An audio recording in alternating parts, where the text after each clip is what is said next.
You chose her." Those were the last words Evelyn Whitmore whispered before the blood reached the marble floor beneath her. 17 calls, not one answer.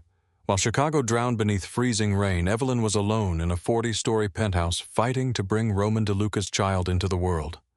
And Roman, the most feared Mafia boss in the city, was in Las Vegas with another woman, believing his wife would still be waiting when he came home. But this is not only a story about betrayal. It is about what happens when a man mistakes loyalty for weakness, love for obedience, and a woman's silence for surrender. Stay until the end, because Evelyn did not simply leave. She took back something Roman never realized belonged to her.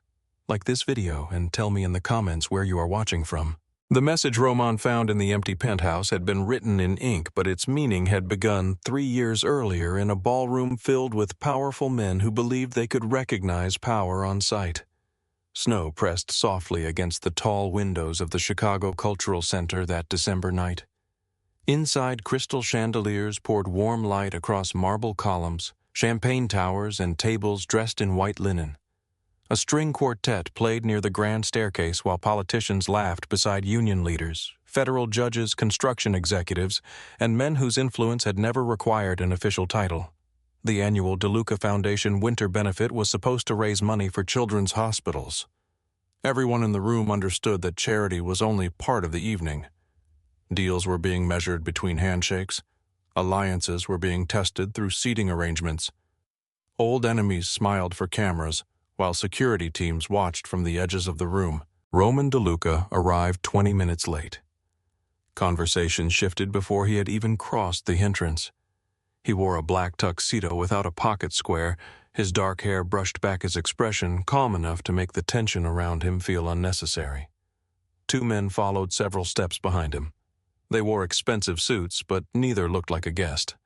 Roman was 33 then, already chief executive of DeLuca Holdings, and already the man people called when a disagreement could not be solved politely.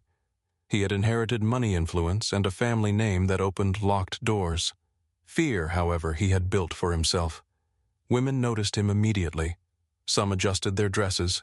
Others turned their bodies toward the path he was taking. A state senator's daughter laughed too loudly at something no one had said. Evelyn Whitmore did not look at him. She stood beside a marble column near the service corridor holding a glass of water and watching 3 city officials pretend they had never met the same contractor. Her dress was black and simple. It fit her perfectly without asking for attention. Her hair was pinned loosely at the back of her neck. She wore no necklace, no bracelet, and no ring. The only expensive thing about her was the stillness with which she occupied the room. Roman noticed her because she was the only woman who had not noticed him, or had decided not to show it.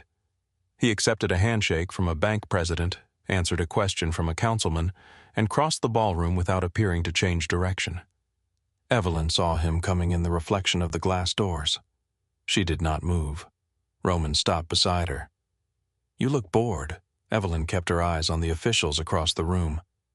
"I am watching 3 aldermen pretend they have never met the same contractor." Roman followed her gaze. The men were laughing beneath a banner promoting public integrity. "You know who they are. I know who is lying." Roman looked at her then. Not at her dress, not at the shape of her body. At her face. Most people softened when he gave them his full attention. Evelyn seemed to become more precise. A waiter passed with champagne. Roman took 2 glasses and offered her one. She lifted the water already in her hand. "I like remembering what people say." His mouth moved slightly. "Do people say interesting things around you? They say honest things when they think I am unimportant." Roman glanced at the politicians again. "And do you enjoy being underestimated?" "It saves time." That made him laugh. It was not the controlled sound he used in meetings. It escaped him before he had decided whether to allow it. Evelyn finally turned toward him. His eyes were darker than they appeared in photographs. There was an old scar beneath his left eyebrow and another across the knuckle of his right hand. He stood with the easy balance of someone who knew exactly where every exit was. "Roman DeLuca," he said. "I know." He waited for her name. Evelyn Hale. The lie left her mouth smoothly. It was not the first time she had used it. Hale had been her mother's maiden name, and Evelyn had built an ordinary life around it with the same care other people use to build corporations. There was a rented apartment in Madison, tax records, a modest consulting history, a university file, utility bills, and photographs of vacations that had never happened. Roman studied her. What brings a risk consultant from Wisconsin to a DeLuca fundraiser? I was invited by a client. Which client? That would defeat the purpose of confidentiality. You answer questions carefully, you ask them as if answers belong to you. The quartet changed songs. Around them, people continued performing importance. Roman should have been offended. Men with less power had been punished for less. Instead, he felt curious. It was a feeling he rarely trusted because curiosity created openings and openings created vulnerabilities. Still, he remained beside her. "What have you decided about the stories?" he asked. "Which stories? The ones that brought you here?" Evelyn looked around the ballroom, then back at him. "That the DeLuca family spends a great deal of money making dangerous men look charitable." Roman's gaze sharpened. "And do you think it works? I think most people see what they are paid to see. And I have not received payment." A silence passed between them. It was not uncomfortable. It felt like the moment before a locked door opened. Roman leaned slightly closer. "You should be careful, Evelyn Hale. Why, curiosity is dangerous in rooms like this." She held his gaze. "So is arrogance." For the second time that evening, Roman laughed. By midnight, he knew she drank coffee without sugar, disliked jazz, played too loudly, and had no interest in hearing him explain who mattered in Chicago. By 1 a.m, he had stopped pretending he had approached her casually. He asked for her number. Evelyn considered refusing. Then she remembered the conversation she had had with her father 6 months earlier when Harrison Whitmore first mentioned the DeLuca family during a review of potential logistics investments. Roman DeLuca was capable, Harrison had said. Undisciplined in certain appetites, but capable. Evelyn had asked what kind of appetites. Her father had closed the file, the kind men mistake for entitlement. Now Roman stood in front of her waiting. Evelyn gave him the number connected to Evelyn Hale. He called the next morning at 6:15. She was already awake. "You answer early," he said. "You call early. I wanted to know if last night was real." Evelyn looked out at Lake Michigan from the windows of her actual home, a private condominium held under a trust Roman had no reason to discover. "What part?" "The part where you were not impressed by me." "I was impressed." He was quiet. "By how quickly everyone else moved when you entered. And me, I have not decided." Roman took her to dinner 3 nights later. He chose a restaurant overlooking the river where the owner met him at the door and led them past people who had been waiting for weeks to reserve a table. Evelyn noticed the performance. Roman noticed her noticing. "You disapprove." "I did not say that. You did not have to." "Do you always need the room to know you have arrived?" Roman unfolded his napkin. "Rooms like this are easier when people know what to expect. And what should they expect from you? That depends on what they bring me." Evelyn studied him across the candlelight. "What did I bring you?" Roman's answer came without a smile. "A question I have not solved." Their courtship lasted 7 months. It was not gentle, but it was real in the places neither of them had planned. Roman began bringing coffee to her apartment before sunrise. He remembered the brand she preferred and forgot to knock because doors had never meant much to him. Evelyn corrected him the first time. He never forgot again. She accompanied him to warehouses, development sites, and private dinners where no other woman was invited. She watched him control rooms without raising his voice. She also watched him leave those rooms carrying tension in his shoulders like armor he could not remove. One night after a labor dispute became violent, outside a construction site, Roman took her to an empty boxing gym in Pilsen. He unlocked the door himself. Inside, the air smelled of leather dust and old sweat. "This is where you bring women?" Evelyn asked. "I have never brought anyone here." Roman removed his jacket and rolled his sleeves. He struck the heavy bag until the skin across his knuckles split. Evelyn watched from the edge of the ring. "You could simply say you are angry." Roman hit the bag again. "Men in my family do not get to be angry. We get to be effective." "That sounds lonely." His fist stopped against the leather. Roman looked at her. No one spoke to him that way. Not because they feared hurting him, because they feared what he might do with the knowledge. Evelyn stepped closer and took the cloth wrap from the bench. "Give me your hand." Roman obeyed before he could decide whether obedience bothered him. She cleaned the blood from his knuckles. You do not have to fix everything with force, she said. That is easy to say when force has never been used against you. Evelyn tied the cloth around his hand. You know very little about what has been used against me. He searched her face. She offered nothing more. He did not press. That was one of the things she loved about him in the beginning. Roman demanded access to almost everything. But there were moments when he sensed a locked door inside her and chose to stand outside it. She mistook restraint for respect. Roman saw kindness in her that she never displayed publicly. At a diner in River North, a waitress recognized him and became so nervous she dropped a tray. Roman's security man moved to help, but Evelyn was already kneeling, gathering broken dishes. Later, she overheard the waitress speaking to a manager about missing work for her daughter's surgery. Evelyn asked for the hospital name. The next morning, the outstanding bill had been paid through an anonymous foundation. Roman discovered it because anonymity rarely survived his investigators. You could have told me, he said, why I would have handled it. I know. Then why did you do it yourself? Evelyn closed the financial report she was reading. Because she did not need to owe the DeLuca family a favor. Roman should have been offended. Instead, he sat opposite her and smiled. You think everything I give comes with a price, doesn't it? He considered lying. With most people. And with me, his expression changed. With you, I keep forgetting to calculate. That was the closest Roman came to a declaration of love before he actually said the words. He proposed in the boxing gym, no photographers, no family, no audience. Evelyn arrived to find candles placed around the ring and a dinner table set beneath the old lights. Roman stood inside the ropes. You hate performances, he said. I dislike dishonest ones. This is honest. He held out a ring. It was elegant, restrained, and far less extravagant than anything his family expected him to buy. I do not know how to be easy, Roman said. I do not know how to be ordinary. But when you are in a room, I do not feel like I have to watch every door. Evelyn's throat tightened. Roman continued. I want that for the rest of my life. He did not promise faithfulness.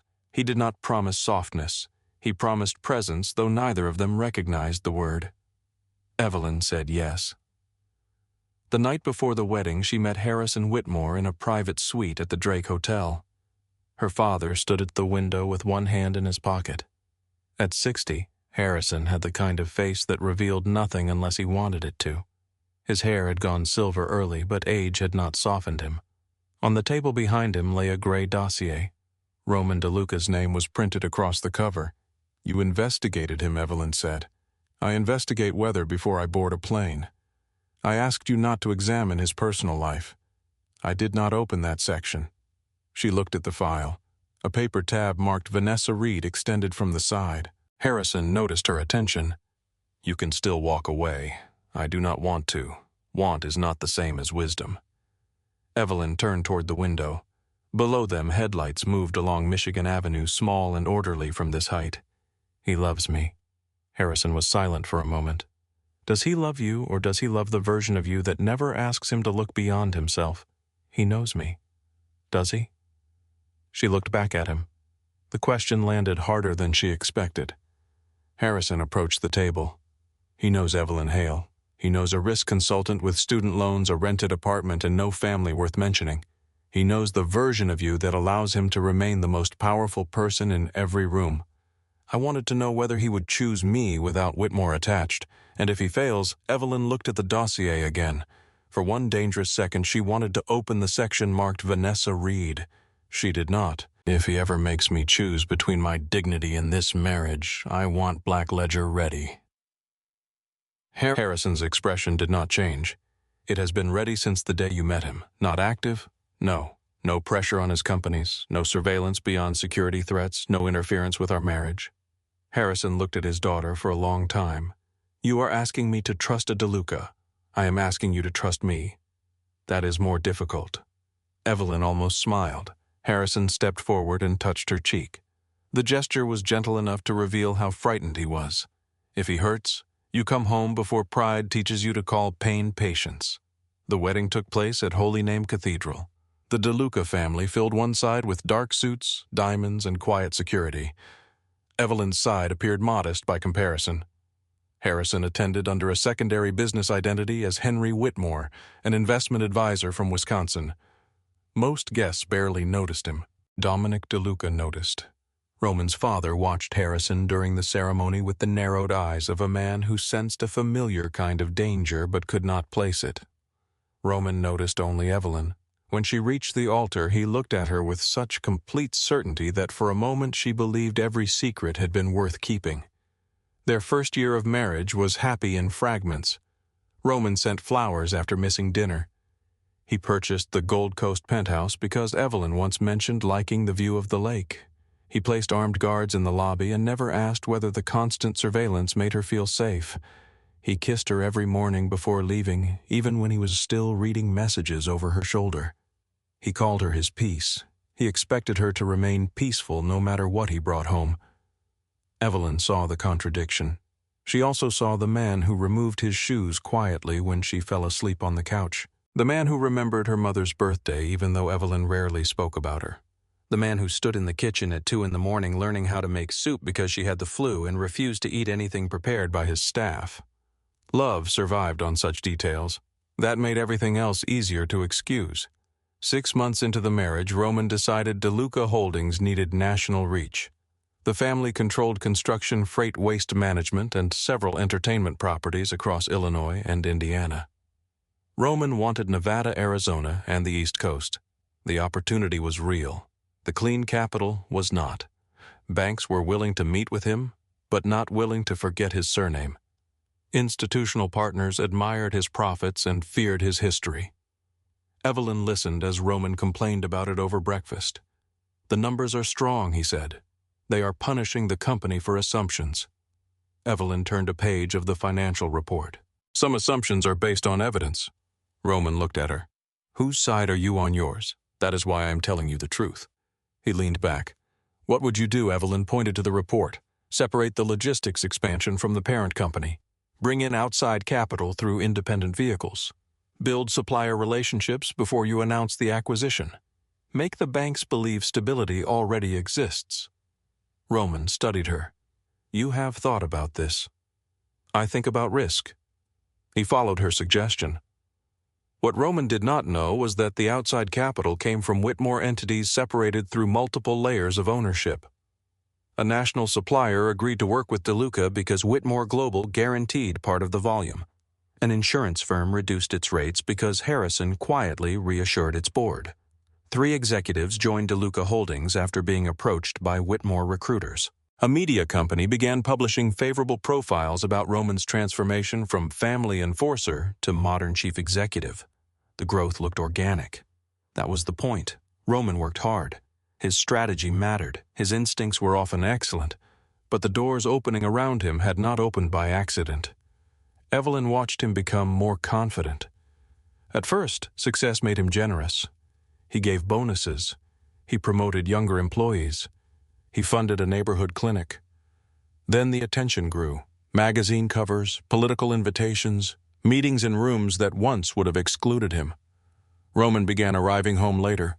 He spoke more often about what he had built. Evelyn never corrected the sentence. 2 months after the wedding, Maggie Sloan entered their household.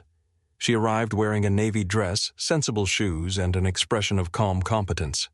Dominic's office had recommended her as a domestic manager with excellent references. Roman glanced at the papers for less than a minute. "If my father trusts you, that is enough." Maggie lowered her eyes. "Yes, Mr. DeLuca." Evelyn stood beside the window. Maggie looked at her only once. It lasted less than a second. Years earlier, Maggie had served as a senior investigator for the Treasury Department. She had spent 2 decades following money through companies designed to make ownership disappear. She had also helped Harrison expose the laundering operation that threatened a Whitmore pension fund. Now she moved through the penthouse as if she had spent her entire life arranging flowers and managing linen closets. Roman stopped seeing her within days. Maggie recorded everything that mattered. Visitors who entered through the private elevator, conversations held after midnight, cash movements hidden inside vendor payments, names spoken only when Roman believed Evelyn was asleep. For more than a year, nothing touched the marriage directly. Then Roman changed his cologne. It was a small thing. Evelyn noticed because Roman disliked change unless he controlled it. Thursday dinners began ending later than usual. His security briefings extended exactly 90 minutes twice each week. His phone, once left carelessly on counters, began resting face down. One evening he came home with a trace of perfume on his shirt. Evelyn stood behind him as he poured water in the kitchen. The scent was floral, expensive, and unfamiliar. "Long night?" she asked. Roman loosened his tie. "Security meeting? Anything serious? Nothing you need to worry about." He kissed her forehead. The lie arrived without effort. The next morning, Evelyn found Maggie arranging white roses in the dining room.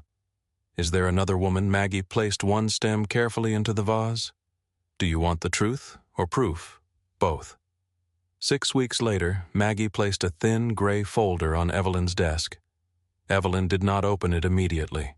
How long? Maggie's voice remained quiet. "The relationship began 11 months before your wedding." Evelyn looked at her. "Before he proposed?" "Yes." The room seemed to lose sound.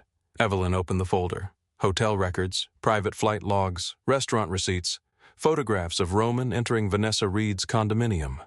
A jewelry invoice dated 3 days before he proposed. 2 bracelets had been purchased, one in white gold, one in rose gold. Roman had given Evelyn the white gold bracelet during their engagement dinner. The rose gold bracelet appeared in a photograph on Vanessa's wrist. Evelyn closed the folder. For 40 seconds, she did not move. Maggie waited.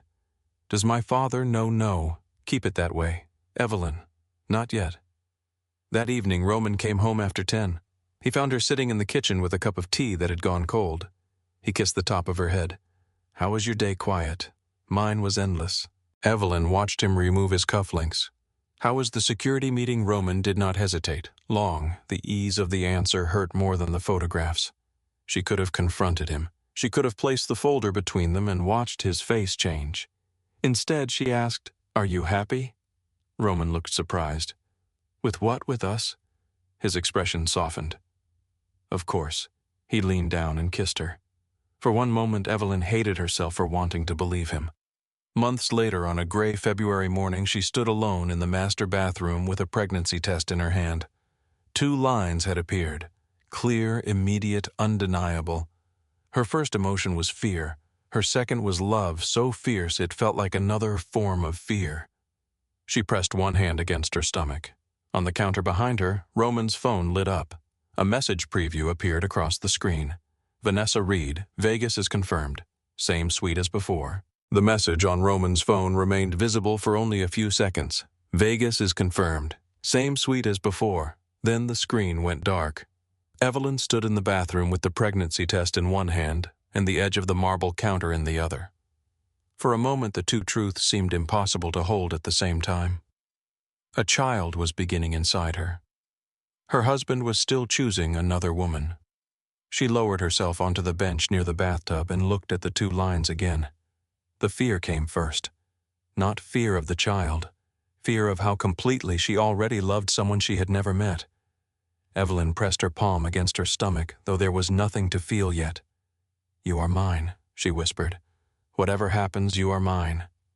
She did not mention Roman, not because she planned to keep the child from him, because in that moment, before hope had time to become strategy, she wanted one thing in her life untouched by calculation. She told Roman that evening. He came home after 8, loosened his tie in the kitchen, and reached for a bottle of bourbon. Evelyn stood beside the dining table. "I am pregnant." Roman stopped with his hand around the bottle. The city moved beyond the window's headlights, sliding along Lakeshore Drive, snow gathering in thin lines against the glass. For several seconds he said nothing. Then he set the bottle down. "Are you sure?" She held out the test. Roman looked at it as though it were written in a language he understood but had never expected to read. His expression changed slowly. The tension left his face. He crossed the room, lowered himself in front of her, and placed both hands around her waist. "A baby," he said. Evelyn watched him carefully. "Yes." Roman pressed his forehead against her stomach. His voice became quieter than she had heard it in months. "Our baby." Against everything she knew, Evelyn felt hope rise inside her. Roman stood and pulled her into his arms. He held her tightly enough that she could feel his heart. For that night, Vanessa disappeared. The gray folder disappeared. The lies disappeared. Roman carried Evelyn to bed as if she were something breakable, He asked whether she needed a doctor, whether she had eaten, whether she was tired. He called his private physician before Evelyn reminded him that pregnancy did not require emergency intervention. He laughed then, a real laugh. "I do not know how this works. You learn." Roman kissed her forehead. "I will." For the first weeks he tried. He attended the first appointment wearing a dark suit and an expression usually reserved for negotiations. When the doctor turned on the monitor and the rapid sound of the heartbeat filled the room, Roman went completely still. Evelyn looked at him. His eyes were fixed on the screen. "That is him?" he asked. The doctor smiled. "That is your baby." Roman reached for Evelyn's hand. His grip tightened. Later in the elevator, he removed the ultrasound image from the envelope and studied it. "You cannot see anything," Evelyn said. "I can see enough." He placed the photograph inside his wallet behind his driver's license. For several weeks, Roman came home earlier. He asked about names. He ordered security reviews of every hospital within 20 miles. He had one of the guest rooms measured for a nursery and argued with the designer about whether the windows were secure enough. Evelyn watched him and wanted to believe the child had changed the shape of their marriage. Then the calls began again. Thursday dinners became meetings. Meetings became nights away. Roman still asked how she felt, but often while reading messages. He still touched her stomach, but sometimes after midnight when Vanessa's perfume remained faintly on his collar. Evelyn said nothing. She waited. Not because she was weak, because hope often survives beyond dignity. At 28 weeks, Roman missed an appointment. At 30 weeks, he missed another. At 31 weeks, Evelyn woke before dawn with blood on the sheets. Roman was beside her. For once, he was there. He saw the stain and moved faster than she had ever seen him move. Within minutes, they were in the back of an armored sedan racing toward Northwestern Memorial Hospital. Roman held her hand the entire way. "Look at me," he said. Evelyn tried. Her breathing shook. "Roman, I am here." The words nearly broke her. At the hospital, the bleeding slowed, but the doctor's face remained serious. She showed them the ultrasound images and explained that the placenta was lying too low and had begun separating at the edge. "You are at risk of severe hemorrhage," the doctor said. "From now on, you need rest. No unnecessary stress, no travel, no long periods alone." Roman sat beside Evelyn. "What happens if she bleeds again? You call an ambulance immediately. Do not attempt to drive her yourself. What about the baby? We monitor both of them closely. Our goal is to keep the pregnancy stable as long as possible." Roman asked question after question. He wanted names, percentages, emergency procedures, blood availability, every detail that could be turned into a plan. The doctor looked at him directly. "The most important thing you can do is remain nearby." Roman did not hesitate.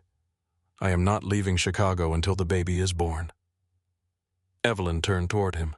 He squeezed her hand. She wanted to believe him more than she wanted to protect herself. 3 days later, Maggie entered the study carrying a single sheet of paper. Evelyn sat near the window with a blanket over her legs. "What is it?" Maggie placed the page on the table. It was a flight manifest for Roman's private jet. Departure from Midway Airport. Destination Las Vegas. 2 passengers. Roman DeLuca. Vanessa Reed. Evelyn read the page once. Then again. He promised. Maggie said nothing. The departure was scheduled for Friday evening. Roman had told Evelyn he might need to attend a confidential meeting with Nevada investors, but he had not mentioned leaving Chicago. He had not mentioned Vanessa. Evelyn looked at the date. She would be 32 weeks pregnant. "Does Harrison know? Keep it that way until I call him." Maggie watched her. "You do not have to wait for him to leave." "Yes, I do." Why? Evelyn folded the flight manifest carefully. "Because I need to know whether he will stop himself." On Friday afternoon, Roman packed in the master bedroom. He moved quickly, choosing 2 shirts, a dark suit, and a pair of shoes. His suitcase lay open across the bed. Evelyn stood in the doorway. She wore a soft gray dress and no shoes. One hand rested beneath the curve of her stomach. "How long will you be gone?" Roman did not look up. 2 nights. My doctor said I should not be alone. Maggie will be here. She said you should remain nearby." Roman closed the first side of the suitcase. "This meeting cannot be moved." Evelyn entered the room. "Can Vanessa?" His hand stopped. The silence became immediate and absolute. Roman looked at her. He did not ask who Vanessa was. He did not pretend he had misunderstood. Instead, his jaw tightened. This is not the time. It became the time when you booked her seat. Roman turned away from the suitcase. His face hardened in the way it did when he believed control was slipping. You have been going through my travel records. No, I have been waiting for you to tell me the truth. This is business. Is she? Roman exhaled slowly. Evelyn, answer me. You are pregnant and exhausted. Do not use my pregnancy to avoid the question. I am not discussing this while you are emotional. The words landed with almost surgical precision. Evelyn stared at him. Roman seemed to realize what he had said, but pride moved faster than regret. He picked up his jacket. Vanessa understands the requirements of my work, and I do not. She does not turn every absence into a trial.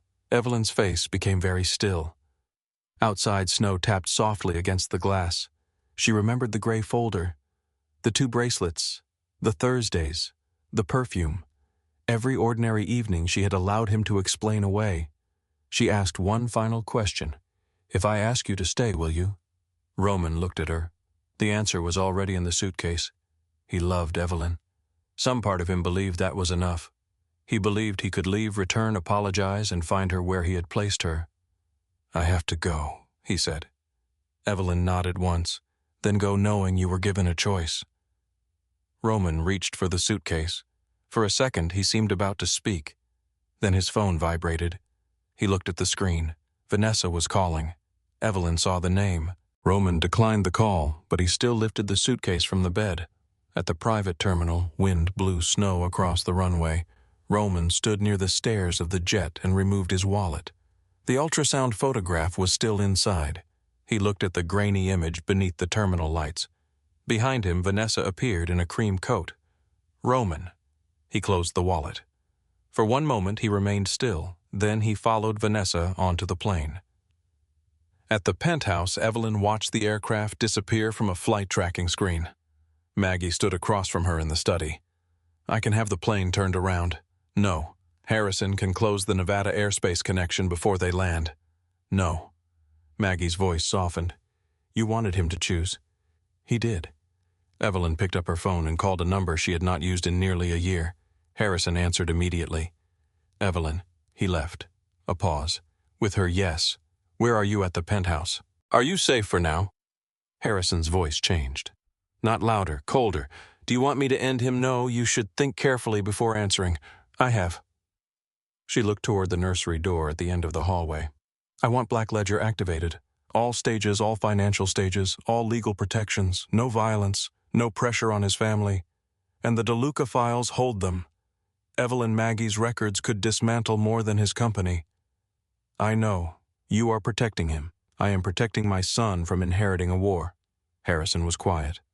When do you want the withdrawal notices issued tonight, and the household extraction after the baby is stable?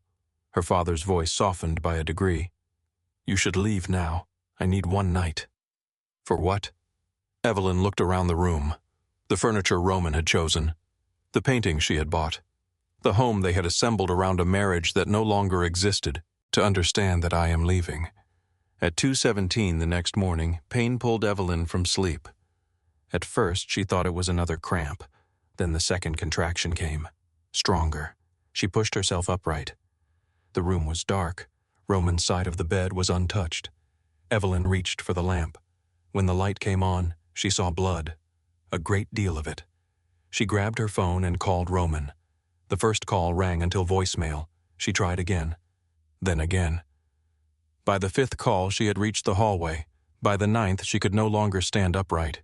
She gripped the wall and moved toward the elevator. Her bare feet slipped on the marble. The 11th call ended. The 12th began. Evelyn reached the elevator panel and pressed the button. Nothing happened. The private elevator had been placed in overnight security mode after Roman's departure. It required a code she did not know. Another contraction seized her. She fell to her knees. The phone struck the floor and cracked across one corner. She called again. 14th. 15th. 16th. The 17th call rang once. Then a message appeared. In a meeting. Stop calling. I'll deal with this when I get back. Evelyn stared at the words. Blood reached the marble beneath her hand. In Las Vegas, Roman sat in a private suite above the Strip. Vanessa stood near the window in a silk robe. A bottle of champagne rested in ice. Roman turned his phone face down. "Is she all right?" Vanessa asked. "She always finds a reason to need me when I leave." Vanessa studied him. "And you chose to leave anyway?" Roman lifted his glass. He did not answer. Back in Chicago, Evelyn whispered into the empty hallway. "You chose her." She pressed one hand against the floor and forced herself to breathe. "Now I choose what survives," she called Maggie. Maggie answered immediately. "Activate Black Ledger," Evelyn said. Then her voice broke. "I am bleeding." Maggie reached the penthouse 6 minutes later with the building's private medic. The medic dropped beside Evelyn and began checking her pulse. Maggie entered a code into the elevator panel that Roman did not know she possessed. As the doors opened, Evelyn caught Maggie's wrist. "The accounts, already moving. The nursery. I will handle it. My son's name." Maggie looked at her. "Whatever you choose." Evelyn closed her eyes. Whitmore. At Northwestern Memorial, doctors rushed her directly into surgery. The ceiling lights passed above her in bright white intervals. A nurse asked whether the baby's father was coming. Evelyn looked at the cracked phone still held in Maggie's hand. "No. Is there anyone else we should contact? My family already knows." The operating room was cold. Machines sounded around her. Doctors spoke in short, controlled sentences. Evelyn could not feel her legs, but she felt pressure movement and fear. Then silence. Her son was born without crying. Evelyn turned her head toward the doctors working across the room. "What is happening?" No one answered immediately. Her heart monitor quickened, then a sound cut through the room. Sharp, angry, alive. The baby cried. Evelyn closed her eyes as tears moved into her hair. A nurse brought him close. "He is small, but he is breathing well." Evelyn touched his cheek with one finger. "Elias," she whispered. The baby moved toward her voice. "You will never have to beg someone to choose you." 5 days later, Evelyn returned to the penthouse with Maggie and a medical nurse. She moved slowly. The surgery pulled at every step. In the nursery, the crib stood beneath the window. Roman had promised to assemble it. The unopened box had remained in the room for 3 weeks before Maggie hired someone else. Evelyn placed her hand on the wooden rail. Take everything she said. The crib, the books, the clothes, the rocking chair, the blanket she had sewn herself during the weeks Roman spent coming home late. Nothing remained except pale green walls and 4 marks in the carpet. In the master bedroom, Evelyn removed their wedding photograph from the wall. She sat at the dressing table with a pair of scissors. Maggie watched from the doorway. Evelyn cut the photograph into narrow strips, slowly, carefully. Roman's face disappeared first, then hers. She placed the pieces into a crystal bowl and set a black card beneath it. "You chose her. I chose my name, my son, and every piece of power you mistook for your own. You will keep only what was ever truly yours." Maggie read the words. "Are you certain?" Evelyn looked toward the empty nursery. "No." She placed the pen beside the card. "But certainty is not required to leave a place that is killing you." Roman's jet landed at Midway Airport shortly after noon. The moment his phone connected, 3 messages appeared. His wife was gone. His primary credit facility had been suspended. His father wanted him at the Lake Forest estate immediately. Roman read the 3 messages while standing beside the jet. For several seconds, the noise of the runway disappeared. His wife was gone. His primary credit facility had been suspended. His father wanted him at the Lake Forest estate immediately. Vanessa stepped down behind him, pulling her cream coat tightly around her body. "What happened?" Roman did not answer. He called Evelyn. The number rang once, then a recorded voice informed him that the line was no longer in service. He called again. The same voice answered. Vanessa watched his face. Roman. He turned toward his driver. The penthouse. The man opened the rear door without speaking. Roman got inside. Vanessa remained near the plane. "You are leaving me here." Roman looked through her as if she had become part of the weather. "Take another car." The door closed. Chicago moved past the tinted windows in gray pieces. Warehouses, bridges, frozen sidewalks, the dark surface of Lake Michigan beneath a colorless sky. Roman called Evelyn 7 more times. Each attempt reached the same recording. He called Maggie Sloan. That number had also been disconnected. Then he called Adrian Cole, his chief financial officer. Adrian answered immediately. "Roman, why is our credit facility suspended?" A silence. "We are still determining the full scope. That is not an answer.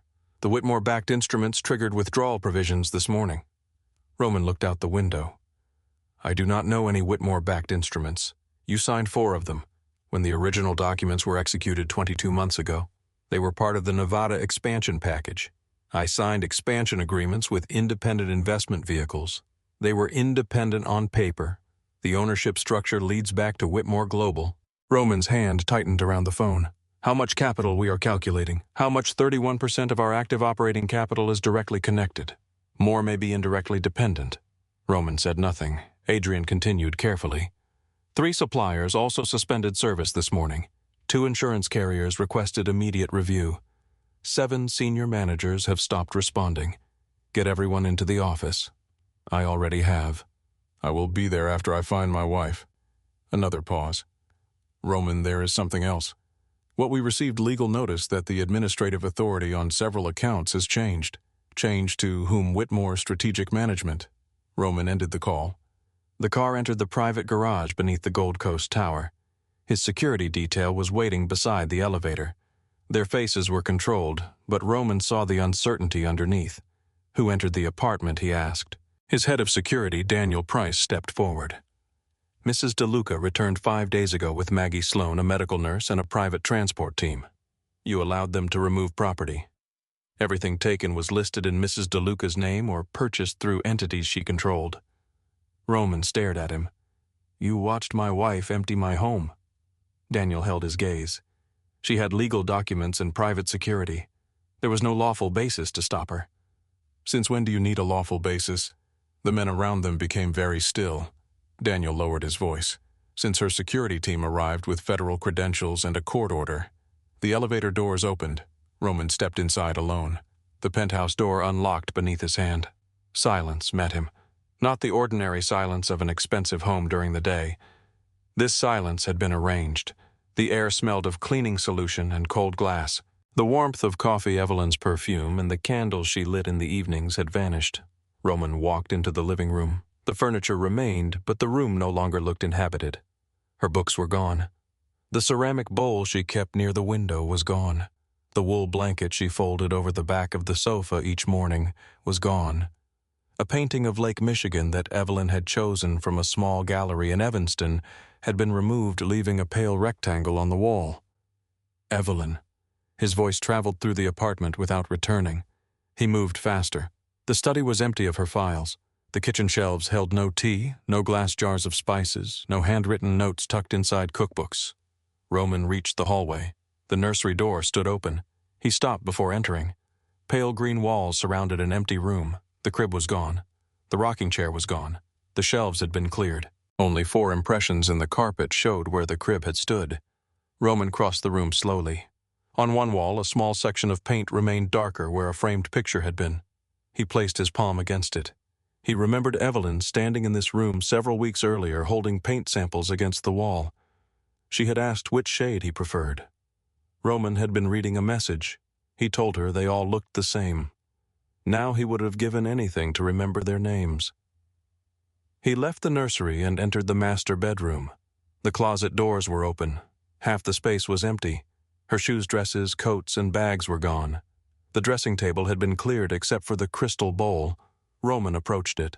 Strips of paper filled the glass. He picked up one piece. A fragment of his own face looked back at him. He lifted another. The edge of Evelyn's wedding veil. Beneath the bowl lay the black card. "You chose her. I chose my name, my son, and every piece of power you mistook for your own. You will keep only what was ever truly yours." Roman read the message again. His son. The word reached him before the rest. He turned and searched the room as though a second message might explain it. Nothing did. Roman called Daniel. "Find every hospital admission under Evelyn DeLuca and Evelyn Hale. We have tried. Try again. Her medical records have been sealed. By whom Whitmore attorneys? Roman looked at the card in his hand. Who are the Whitmores? Daniel hesitated. We are working on that. Roman ended the call and dialed his father. Dominic answered. Come to the house. Where is Evelyn? Come to the house, Roman. Did she have the baby? His father remained silent. Roman's voice dropped. Answer me. Come home. The line went dead. Roman drove to Lake Forest himself. He covered the distance in less than half the usual time. The DeLuca estate stood beyond iron gates and rows of bare trees. Snow rested on the stone walls. Men at the entrance moved aside when they recognized his car. Roman entered through the front door without removing his coat. Claire DeLuca stood in the main hallway. She looked older than she had the previous week. Her eyes moved over her son's face. Your father is in the study. Where is Evelyn? Claire said nothing. Roman stepped closer. Mother. She turned away. Go speak to your father. Dominic sat behind his desk with a cup of coffee untouched beside him. He wore a dark sweater rather than a suit. His reading glasses rested on the desk near several legal files. Roman entered and closed the door. Where is my wife? Dominic looked at him. Sit down. No. Then stand quietly. Roman crossed the room. Did she have the baby? Dominic opened a drawer and removed a photograph. He placed it on the desk. Roman looked down. Evelyn lay in a hospital bed. Her skin was pale. Her hair had been pulled away from her face. A small child slept against her chest beneath a white blanket. Roman stopped breathing. The child's face was turned toward the camera. Dark hair, closed eyes. One tiny hand curled against Evelyn's collarbone. Your son was born 5 days ago, Dominic said. Roman picked up the photograph. His fingers trembled once before becoming still. Is he healthy? He was born early. The doctors monitored him for several days. He is stable. What is his name? Dominic watched him. Elias Harrison Whitmore. Roman lifted his eyes. Whitmore. Yes, my name is not there. No. Roman looked at the photograph again. Why did no one call me Claire? Answered from the doorway. Your wife called you 17 times. Roman turned. Claire stood with both hands held tightly in front of her. She was bleeding on the floor while you were in Las Vegas. Roman's jaw tightened. I did not know. She called 17 times. I thought she was angry. Claire entered the study. You thought your pregnant wife was calling repeatedly in the middle of the night because she wanted to inconvenience you. Roman looked away. Claire continued. Maggie called your father after the surgery. Evelyn asked us not to contact you. She had no right. Dominic's voice became quiet. Be careful. Roman faced him. She is my wife. That is my son. Your wife was taken into emergency surgery while you were drinking with Vanessa Reed. Roman placed the photograph on the desk. I need to find her. You will not find her until she wants to be found. You do not get to decide that. No, Dominic said. Evelyn does. Roman reached for the legal files. The first page carried the name Whitmore Global Holdings. He read several lines, then looked up. What is this, your separation notice? No, this name. Dominic removed his glasses. 3 years married, and you never discovered who your wife was. I know who my wife is. Do you? Roman's expression hardened. Tell me. Dominic leaned back. Harrison Whitmore controls one of the largest private investment networks in the country. Banking, freight, energy, construction, insurance, media, defense contracts. Most of the companies do not carry his name. Roman looked down at the document. Evelyn works in risk consulting. Dominic's face showed no amusement. Evelyn is Harrison Whitmore's only child. The room remained still. Roman read her full legal name, Evelyn Grace Whitmore. His wife's name looked unfamiliar on the page. Dominic continued. She sits on the private boards of 6 holding companies. She controls several trusts directly. Her personal assets are estimated in the billions. Roman closed the file. She lied to me. Claire stepped closer. She hid her money. She hid her identity. You hid another woman. Roman turned toward her. Claire did not move. Do not insult me by pretending those betrayals are equal. She let me marry someone who did not exist. Dominic looked at his son for a long moment. Evelyn Hale existed. You simply decided her simplicity meant there was nothing more to learn. Roman said nothing. Dominic picked up the photograph of Elias.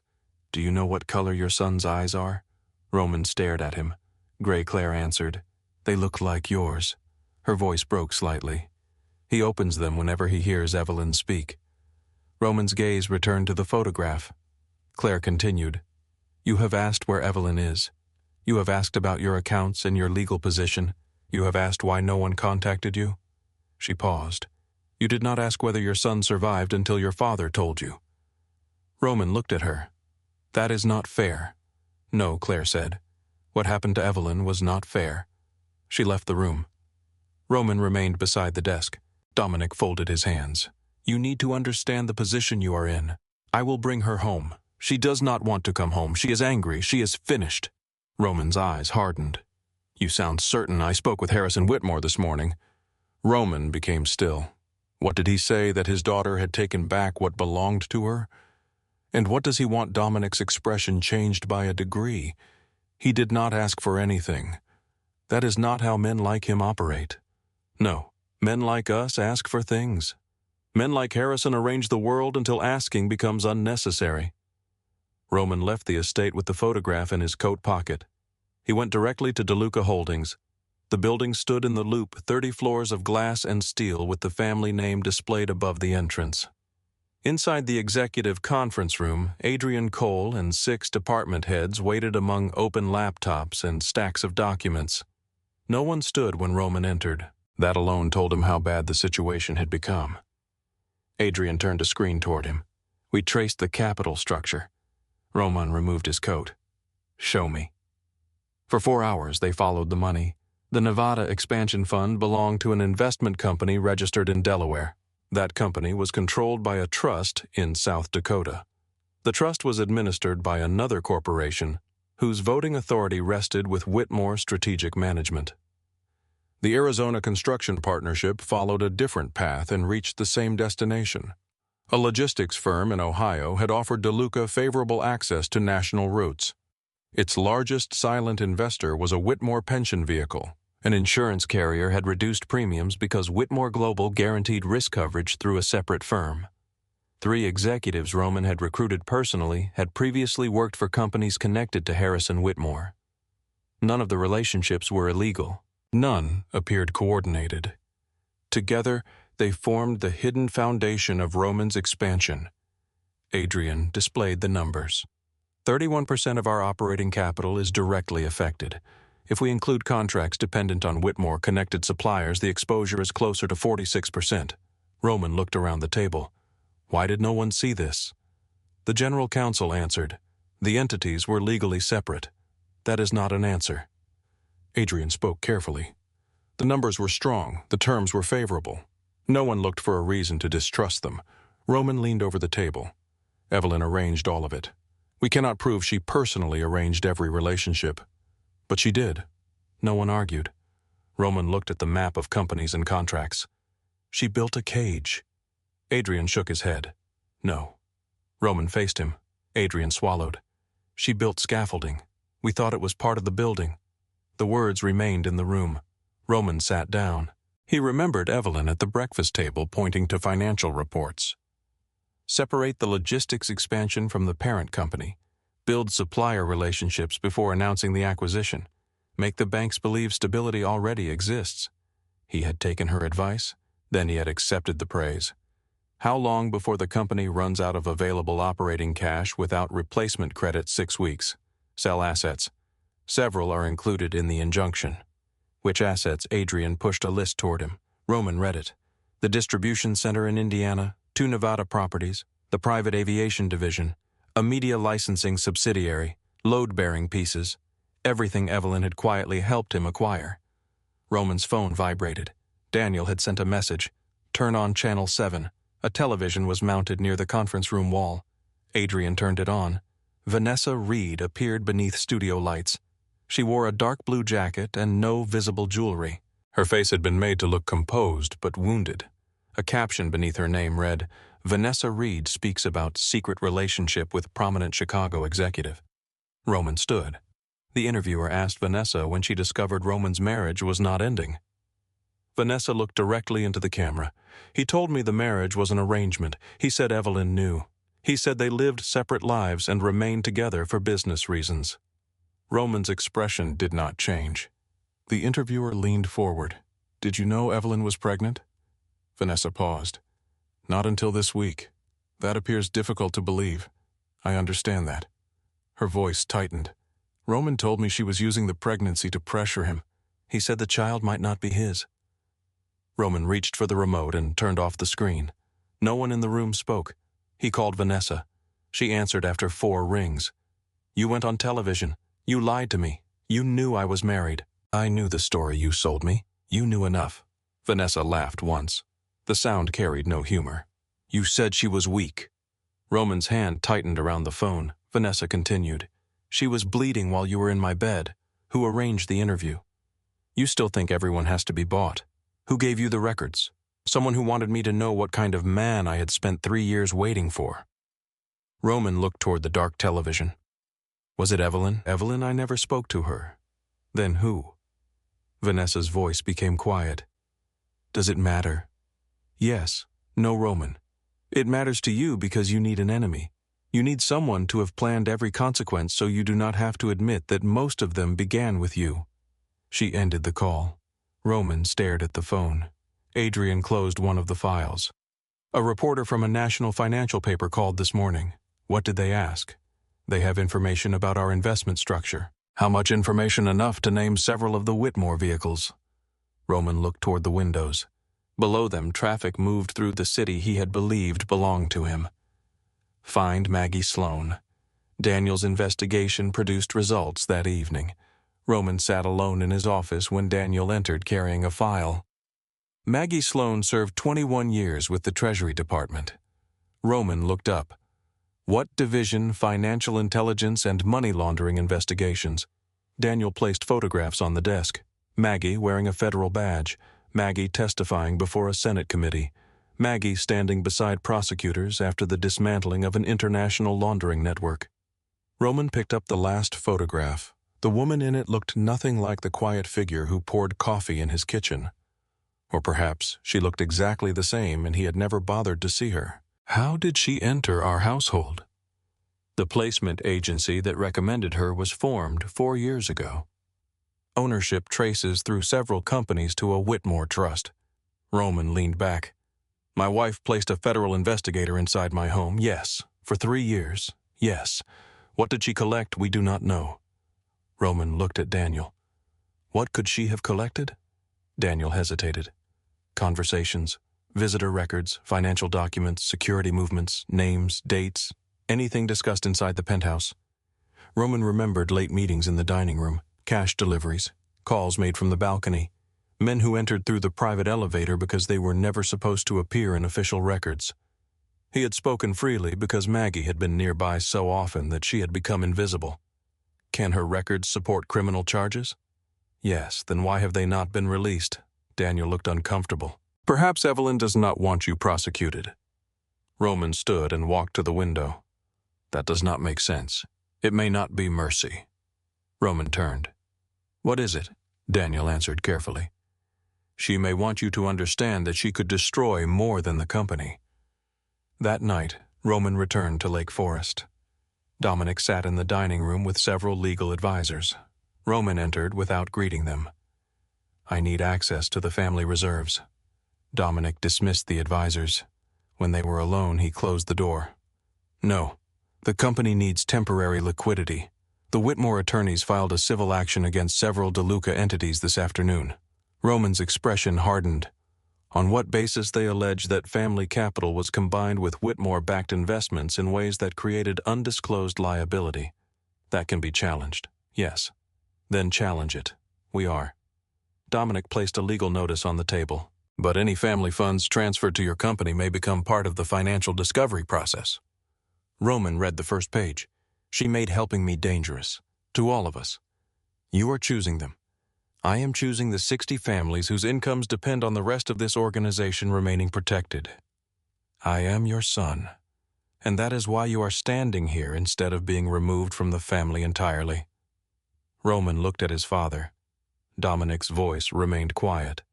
You brought exposure into our home. You ignored warning signs. You treated your marriage as a private weakness while allowing your wife to build half your legitimate empire. I did not know. That is not a defense. Roman pushed the document away. You respect her. Dominic looked toward the dark windows. I respect precision. She deceived all of us. No. She deceived you. The rest of us failed to ask the correct questions. Roman left the dining room and found Claire in the garden room. She sat near the windows with a blanket across her knees and a photograph in her hand. Elias. Roman recognized the hospital blanket. Claire looked up. May I see it? She studied him before passing it across. This photograph showed only the baby. His eyes were open, gray, focused. Roman sat in the chair opposite his mother. He looks at the camera. He was looking at Evelyn. Roman traced the edge of the photograph with his thumb. Does she hold him all the time, most of the time? Is she recovering slowly? Does she have pain? Yes. Roman closed his eyes for a moment. Claire watched him. What did you believe would happen when you returned from Las Vegas?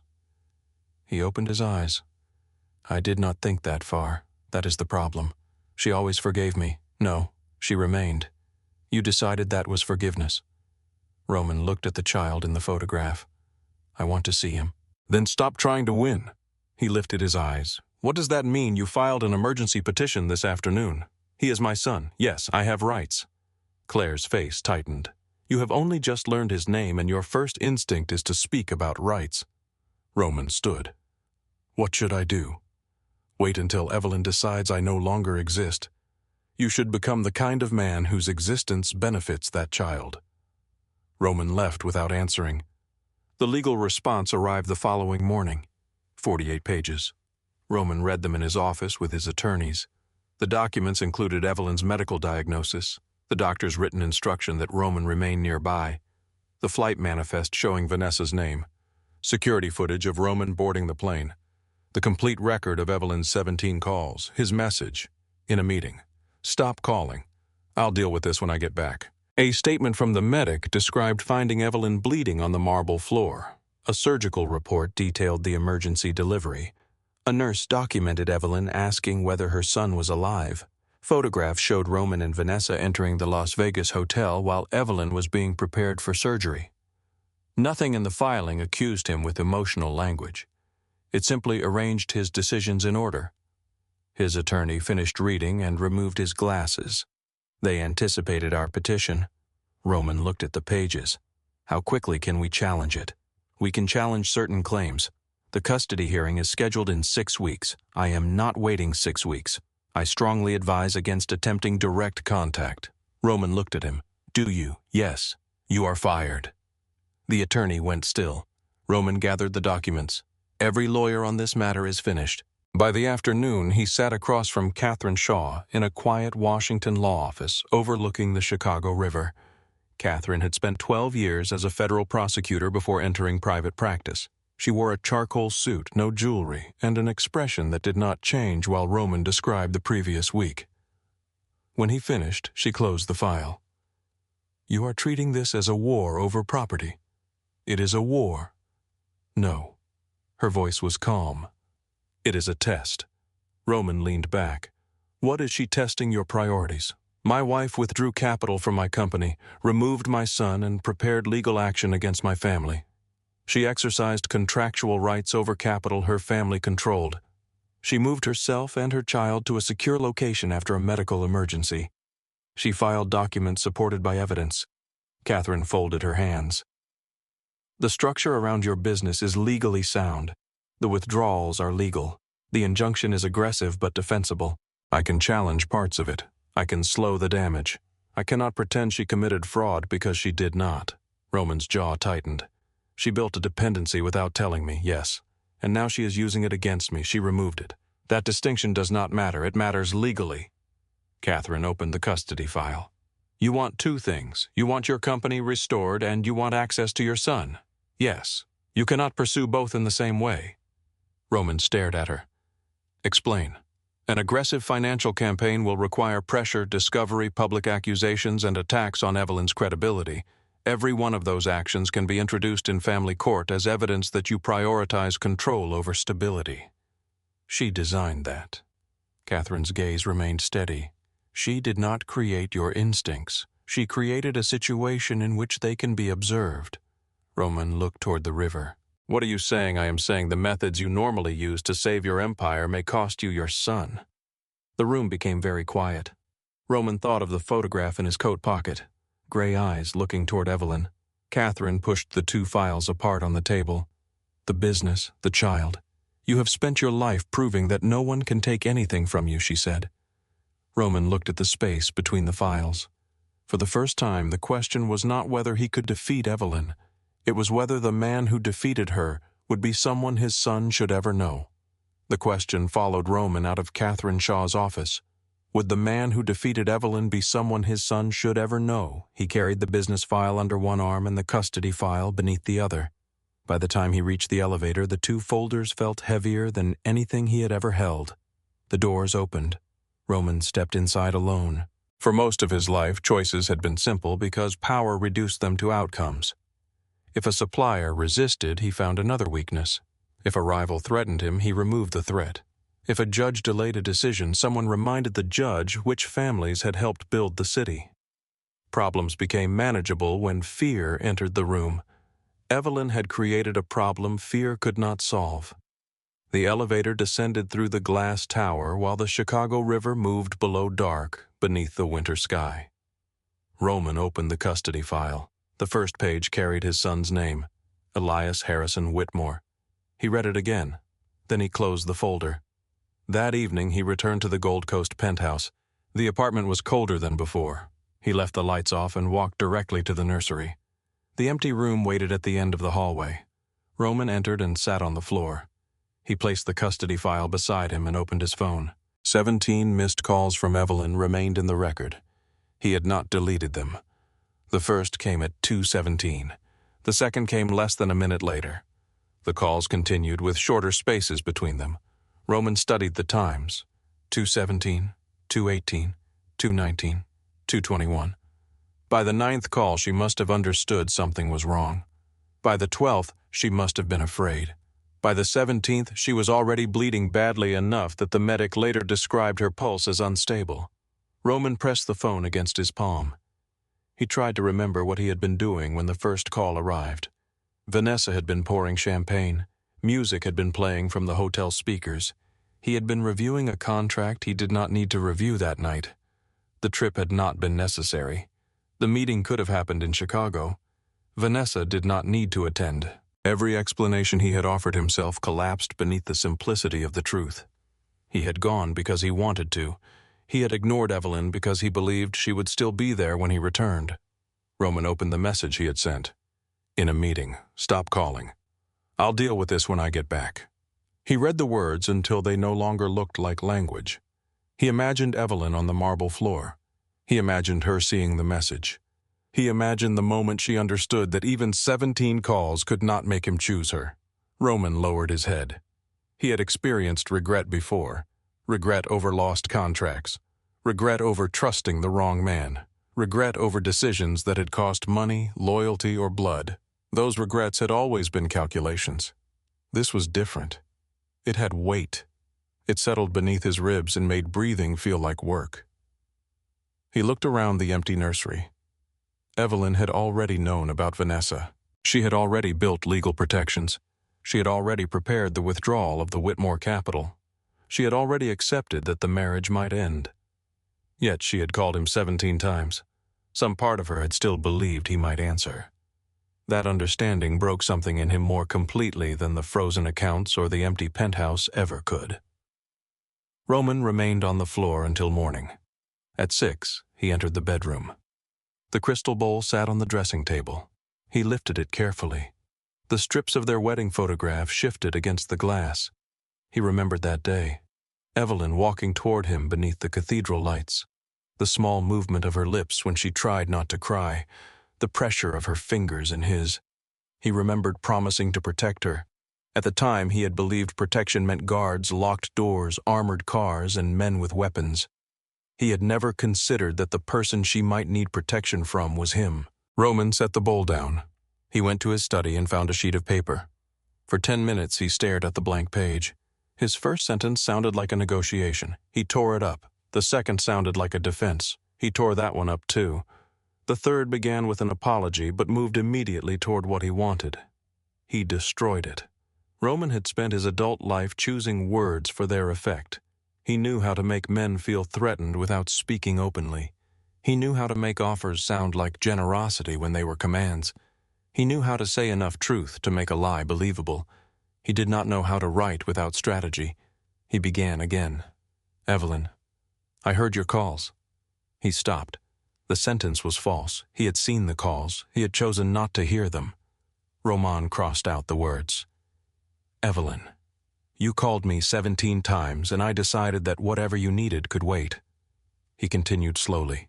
He did not tell her he had been under pressure. He did not explain the Nevada contract. He did not mention that Vanessa had known how to make him feel admired when Evelyn's silence made him feel examined. He wrote what he had done. He had lied before the wedding. He had carried the affair into their marriage. He had accepted Evelyn's loyalty as if it were a permanent resource. He had confused providing money with providing love. He had listened to her doctor promise that she might bleed and had still boarded the plane. He had seen her calls and felt annoyance before concern. He had returned to Chicago thinking first about control. He wrote until his hand cramped. Then he wrote more. "I believed losing you meant losing the life you created around me. I understand now that I lost you long before the accounts closed. I lost you each time I made you carry pain alone because I assumed you were strong enough to survive it." He stopped again. The apartment was quiet. Roman looked toward the hallway. "I will not ask you to forgive me. I will not ask you to return. I have spent too much of my life treating the people I love as if their choices should bend around mine." He thought of Elias. He imagined gray eyes opening toward Evelyn's voice. "I am asking for one chance to prove that our son will never have to call me 17 times. Roman signed his name. The letter covered 4 pages. He read it once. There were no promises about the future. No request for the business. No accusation. No mention of his rights. He placed the pages in an envelope and addressed it to Evelyn Grace Whitmore. For the first time, he wrote her real name. He delivered the letter to Catherine that afternoon. She read the first page, then stopped. "This is not legal correspondence, I know. You should not expect a response. I know. Sending this does not improve your custody position." Roman looked at her. "That is not why I wrote it." Catherine held his gaze for several seconds. Then she closed the envelope. "I will have it delivered." Roman stood. "There is something else." She waited. "I am withdrawing the emergency motion." Catherine's expression did not change, but her attention sharpened. "Why?" "Because I filed it before I knew what my son looked like. That is not a legal reason. No." Roman placed both hands on the table. "It is the only reason that matters to me now." Catherine studied him. "Whitmore's attorneys may interpret the withdrawal as weakness. They are free to. Your board may do the same. They already have." Catherine nodded once. "I will prepare the notice." Roman returned to DeLuca Holdings for the emergency board meeting that evening. 12 people sat around the conference table. Dominic attended by video from Lake Forest. Adrian Cole sat to Roman's right. Across from them were family representatives, outside investors, and 3 men who had spent the previous week arguing that Evelyn's actions demanded retaliation. Mason Rourke spoke first. He was Roman's cousin through his mother and had controlled several DeLuca operations on the South Side for more than a decade. "We have identified pressure points." Roman remained standing at the head of the table. "What pressure points Whitmore suppliers have exposure? Their executives have families. Their media partners have private liabilities." Adrian looked down. Mason continued. "We do not need to attack Evelyn directly. We make the environment uncomfortable enough that Harrison comes to the table." Roman's expression remained still. "What do you mean by uncomfortable?" Mason leaned back. "Visible security near the lake house. Questions asked at the child's medical office. A reminder that no one moves through Chicago without being seen." The room became silent. Roman looked at Mason. "You sent men near my son's doctor?" "Not yet." Roman walked slowly around the table. "No one follows Evelyn." Mason's mouth tightened. "We are losing 46% of operating support. No one approaches the lake house. Our people are asking whether the DeLuca name still means anything. No one uses Elias." Mason stood. "You are allowing your wife to dismantle us because you feel guilty." Roman stopped beside him. I am allowing the Whitmores to withdraw what belongs to them. They built those structures inside our company, and we accepted them because they made us rich. Mason lowered his voice. She humiliated you. Roman looked at him. No, she exposed me. The answer moved through the room. Mason glanced toward the other board members. If we do nothing, every rival in the city will see weakness. Roman returned to the head of the table. Then they will see it. He opened the retaliation file and removed the photographs of the Whitmore properties. One by one, he fed them into the paper shredder beside the wall. No one touches Evelyn. No one follows Maggie. No one approaches the hospital, the lake house, or any Whitmore employee connected to my son. Mason stared at him. And if someone does, Roman met his eyes. They answer to me.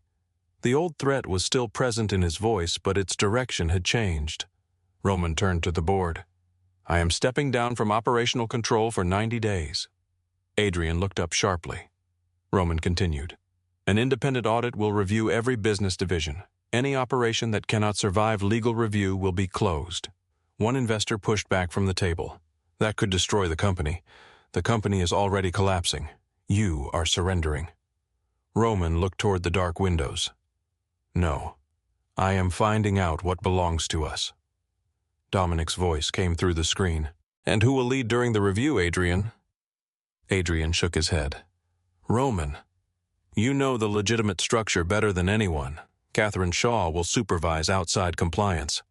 Mason laughed without humor. A former federal prosecutor inside DeLuca Holdings. Roman faced him. You are removed from the board until the audit is complete. Mason's expression hardened. You cannot do that.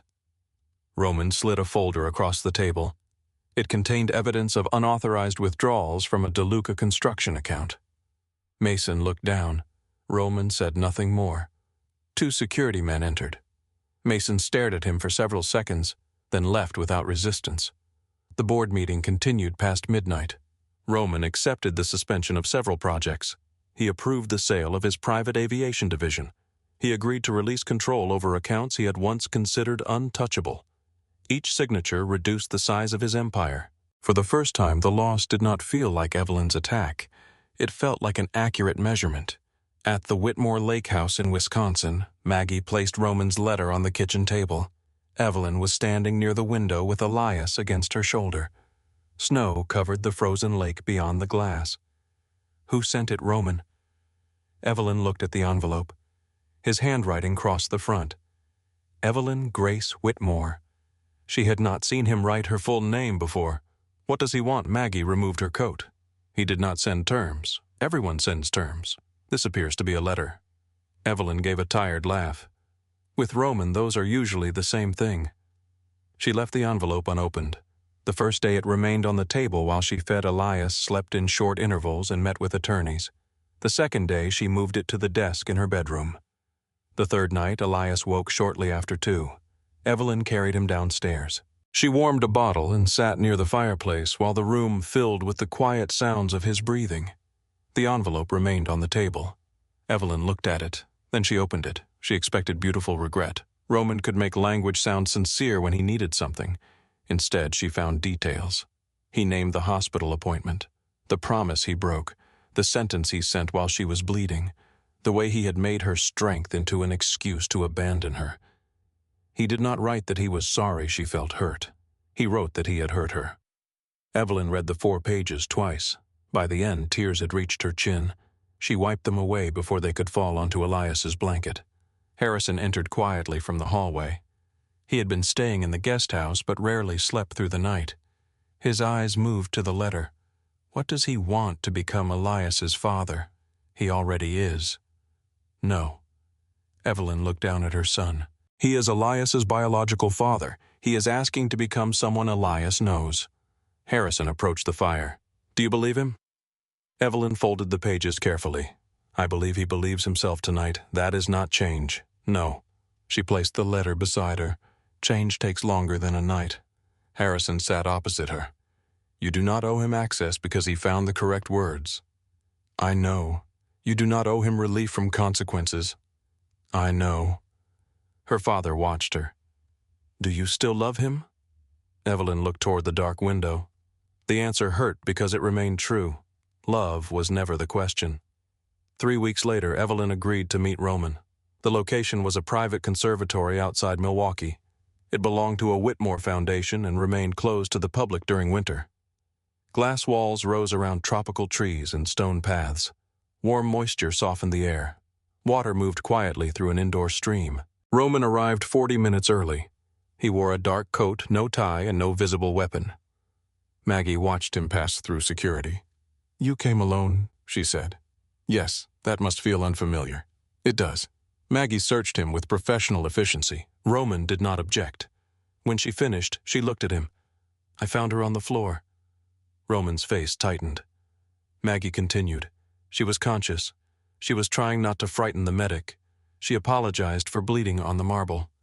Roman closed his eyes for a moment. "Maggie." "No." Her voice remained level. "You do not get to ask me to make this easier. I was going to thank you." That stopped her.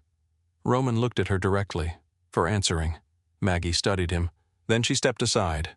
Evelyn entered several minutes later. She wore a dark green coat over a cream dress. Her hair fell loosely around her shoulders. She looked thinner than before. Roman stood. For a moment, neither moved. He had imagined this meeting in 100 ways. In none of them had Evelyn looked so familiar and so unreachable. His first words came quietly. "Is Elias healthy?" Evelyn's eyes searched his face. "Yes, what does he like?" The question surprised her. The sound of running water. Roman glanced toward the stream. "He likes being carried near windows. He dislikes cold rooms. He sleeps better when someone reads aloud." "What do you read anything?" "He does not understand the words. Maybe he understands your voice." Evelyn looked away. Roman did not move closer. "I am sorry." Her expression remained controlled. "I know. I do not expect that to change anything." "Good." Roman nodded. "I am not asking you to come back. There is no home to return to. I know. I am not promising that we will ever be husband and wife again. I know." The repeated words did not sound defensive. They sounded like acceptance. Evelyn walked toward the stream. Roman followed at a distance. She stopped beneath a tall palm tree. "You wrote that you understood what you did. I am beginning to—" "No. You understand the documents. You understand the outcome. I need you to understand the experience." Roman became still. Evelyn turned toward him. "I woke in blood." He said nothing. "I tried to reach the elevator. The security mode was active because you had left the city. I did not know the code." Roman's jaw tightened. "I fell before I reached it." Her voice remained calm, but her hands had begun to shake. "I called you because I thought I was dying." Roman looked down. "Look at me." He lifted his eyes. "I called 17 times. Every call was a decision to believe you might still answer." Roman's breathing changed. Evelyn continued. "The medic cut your shirt off me because it was soaked with blood. A nurse held my hand in surgery because my husband was drinking champagne in Las Vegas. I should have been there. You should have wanted to be there before you knew what leaving would cost you." Roman absorbed the sentence without defending himself. "I did want to be there." "No, you wanted to believe you were the kind of man who would be there. That is not the same thing." He looked toward the water. "You are right." Evelyn waited for an argument. None came. Roman spoke again. "I loved you as if love were something I could own. I thought saying you were mine meant I had already done the work." Evelyn's expression shifted, but only slightly. "What are you asking for? A chance to become someone Elias recognizes, and the company I withdrew the emergency motion. I stepped down from operations. The audit began last week. You did that for custody." "No," Roman met her eyes. "I did it because I do not know how to ask my son to become honest if everything carrying my name is built on lies." Evelyn studied him. "You still have criminal operations, yes. Men who will see me as the reason their power is disappearing. Yes, your guilt does not make Elias safe." "No." Roman's voice remained steady. "My choices have to." Evelyn took a breath. "If I allow contact, it begins with supervised visits." Roman nodded. "No DeLuca security inside the residence." Agreed. "No photographs, no press, no gifts designed to purchase affection." Agreed. "You attend therapy." Agreed. "You cooperate with the audit." Yes. "You do not speak to Elias about reconciliation." You do not use him to reach me. You do not miss visits because something more profitable appears. I understand. Evelyn's eyes hardened. Do not agree because you are afraid of losing him. Roman remained silent. Fear fades, she said. One day he will need you when staying is inconvenient. Fear will not be enough. Roman looked at her. Then I will learn something stronger. The first visit took place 4 days later. Evelyn waited inside a quiet room at the lake house while Maggie watched through the open doorway. Roman entered without an entourage. Elias slept in a bassinet near the window. Roman stopped several feet away. The man who had walked into rooms filled with armed enemies without hesitation looked frightened to approach a sleeping child. Evelyn watched him. You can come closer. Roman moved toward the bassinet. Elias's eyes opened, gray, focused. Roman reached out, then stopped. May I? Evelyn nodded. He lifted his son carefully. The movement was awkward. Elias began to cry. Roman's first instinct appeared in his hands. He almost returned the baby immediately. Then he remembered. Running water. Roman carried Elias toward the small fountain near the window. The crying softened. He held the child against his chest and listened to the water move over stone. I am here, Roman whispered. Evelyn heard him. She did not forgive him. She did not move closer. But when Elias settled in Roman's arms, she allowed the moment to remain exactly what it was. A beginning that did not erase anything behind it. The beginning did not look like forgiveness. It looked like a calendar. Every Tuesday at 3 in the afternoon, Roman drove from Chicago to the Whitmore Lake House in Wisconsin. He arrived alone, left his phone in a locked box by the front door, and entered only after Maggie checked the time. The first visit lasted 1 hour. The second lasted 1 hour. The third lasted 1 hour. Evelyn did not extend them because Roman was quiet, apologetic, or visibly exhausted. She watched what he did when nothing rewarded him. Roman learned how Elias liked to be held, not too tightly, one hand beneath his back, the other supporting his head. He learned that Elias became restless when the room was too quiet. He learned that the sound of water settled him faster than music. He learned that the child preferred Evelyn's voice to every toy in the room. During the fourth visit, Elias cried for 20 minutes. Roman checked the bottle, the blanket, and the diaper. Nothing worked. He looked toward Evelyn. She sat across the room with a book in her lap. What am I missing, you tell me? Roman looked down at his son. Elias turned his face away and continued crying. Roman carried him toward the window. Outside, snow covered the lake. Bare trees stood motionless along the shore. Roman spoke quietly. I do not know what you need. Elias cried harder. Roman closed his eyes. I am still here. He remained beside the window. Several minutes later, Elias's breathing slowed. Evelyn watched Roman lower his head until his cheek rested against the child's hair. Roman did not look toward her for approval. That mattered. At the end of each visit, he placed Elias back into Evelyn's arms and left without asking for more time. Some days, he sat in his car outside the property for several minutes before driving away. Maggie noticed. She noticed everything. He is waiting for you to change your mind, she told Evelyn after the 6th visit. Evelyn watched Roman's car disappear between the trees. About what? Whether he can stay longer. He has not asked. No. Maggie picked up Elias's blanket. That is why I noticed. By the 2nd month, Roman could prepare a bottle without assistance. He ruined 2 shirts learning how to change diapers. The first time Elias kicked free and sent powder across Roman's black sweater. Evelyn expected irritation. Roman looked at the white cloud covering his chest. Then he laughed. Elias stared at him. Roman laughed again, softer this time. The baby smiled. It was brief and uncertain, but Roman became completely still. Did he just smile at me? Evelyn kept her expression neutral. He may have. Roman looked down at his son. Elias smiled again. Roman's face changed. The man who had once received applause from crowded rooms with controlled indifference looked stunned by the smallest sign of recognition. He did not speak for several seconds. Then he whispered hello. Evelyn turned away before he could see what the moment did to her. Roman attended therapy twice each week. At first, he treated the sessions like interrogations.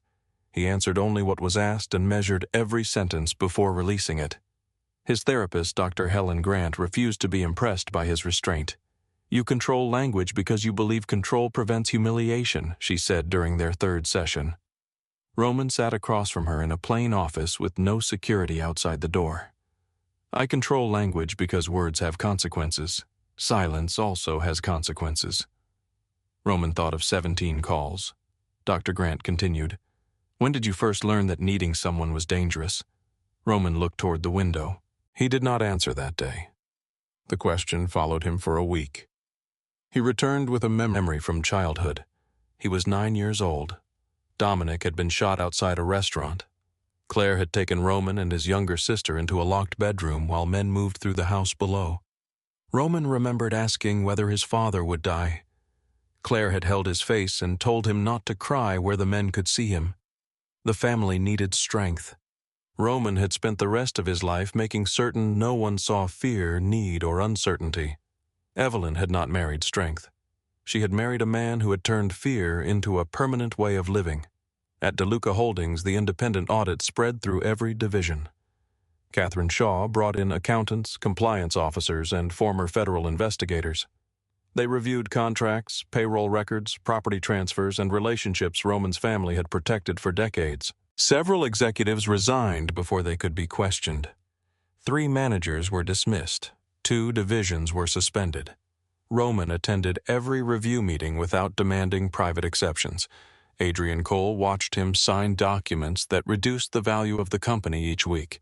One evening, after the office had emptied, Adrian entered Roman's office carrying another report. "The waste management contracts are worse than we expected." Roman read the first page. "How many municipalities? 6. How many employees are affected? Nearly 200. Roman placed the report on the desk. "Close the illegal accounts. Keep payroll active for 90 days. We may not have enough liquidity. Sell the aircraft hangar. That property is one of the last assets not tied to the injunction." "I know." Adrian studied him. "You built that division yourself." Roman looked at the city beyond the windows. "No, I built the story around it." He signed the authorization. Within 3 months, DeLuca Holdings had lost more than half its projected annual revenue. Newspapers described the collapse as a family crisis. Competitors called it weakness. Men who had once waited outside Roman's office stopped returning his calls. Roman continued driving to Wisconsin every Tuesday. The danger came from inside the family before it came from outside. Mason Rourke had not accepted his removal from the board. He spent weeks speaking privately with DeLuca captains who believed Roman had surrendered the family's authority to his wife. The message was simple. Evelyn Whitmore had humiliated them. Roman had become too weak to answer. One Friday evening, Maggie left the lake house to collect medication for Elias. A black sport utility vehicle followed her from the pharmacy. Maggie noticed it after the second turn. She did not return to the lake house. Instead, she drove toward a service road near the county line and called Roman. He answered immediately. "What happened?" "1 vehicle, 2 men, Illinois plates. Are they close? 3 cars behind. Can you identify them?" "I already did." Maggie gave him the plate number. Roman recognized it. The vehicle belonged to a company controlled by Mason. "Keep driving," Roman said. "I know how to lose surveillance, I know." A pause. Roman's voice changed. "Do not lead them near Evelyn." Maggie almost laughed.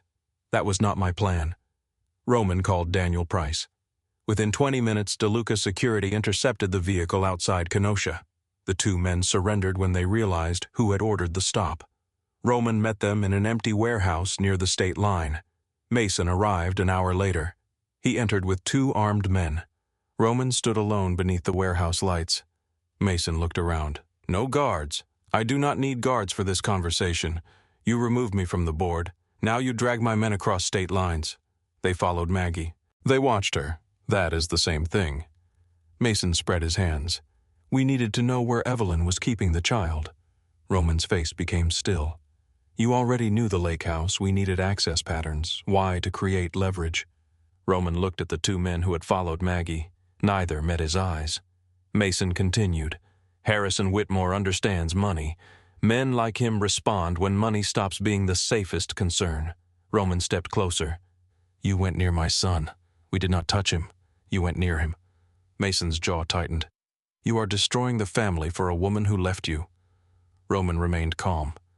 That woman is the mother of my child. She is using him against you. No. Mason laughed. You cannot even see him without permission, because I gave her reasons not to trust me. The words seemed to offend Mason more than a threat would have. You sound like a man asking permission to exist. Roman looked at him. I am learning that other people exist too. Mason's hand moved slightly toward his coat. Roman did not move. Daniel entered behind him with 4 officers from a federal task force. Mason turned. For the first time, uncertainty crossed his face. Roman removed a small recorder from his pocket. Mason stared at it. You brought federal agents into this. You admitted to interstate surveillance, attempted coercion, and plans involving a child. You are giving family to the government. Roman's voice remained quiet.